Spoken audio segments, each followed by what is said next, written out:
I wanted to play with watercolors. So one key thing is you need a matte finish when you're going to work with watercolor. So you could buff the surface or use your favorite matte gel top coat. Just get it on there nice and even to the edges and make sure you cure it all the way. And then I'm going to use these watercolors in the tube. I really like them because I can control how much pigment I'm using. So what I do is take a little brush. I have a couple, a dry one and a wet one, and I dip it in my water, and just on the edge I add the water because you might want more color in different parts than others. So I'm going to work with making the little wedges. They're almost like little teardrop wedges. It's going to be wet. Dry your brush off, and then you're going to go in either with a little bit more wet once it's dry and take out the center so it's kind of outlined like water color, or you can go in when it's still wet with a dry brush. I'm going to speed this up a little bit and absorb that water. So like that's kind of what I'm doing right here. So two ways: absorb the water while it's wet, or wait for it to dry and go in with a little bit of a damp brush and wipe out the color.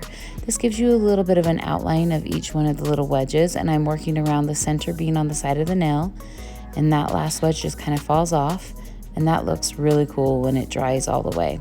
I'm going to do the rind here. Now I'm using a little bit of yellow with my orange, and you're going to notice I like the fade, but I'm going to go back in, wipe a little bit of it away because it looks kind of like a lemon to me and I want more orange. And I'm going to go put more orange on that rind, and then take my dry brush again and go through the center just to create some dimension. I'm just absorbing a little bit of that water. Now let's do a whole orange. You'll see how much pigment I'm using here. That's what I love about these little tube watercolors, is I'm using a lot of paint. And then I'm going to add some yellow in there, and then I'm going to take my dry brush and pat out some of it so we really get that dimension. Here's another perk of these tubes.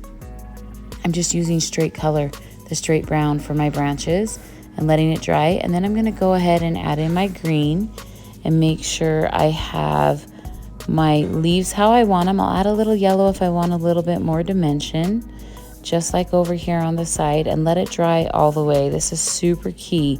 You've got to let this dry all the way. Then you can go through and top coat. I like to matte top coat. I'm going to play with shiny and matte here. Once this is cured all the way, I'm going to grab my art gel that stays a little more shiny once cured and do a little bit of the dimples in the orange, and then I'm going to trace around my wedges of the orange.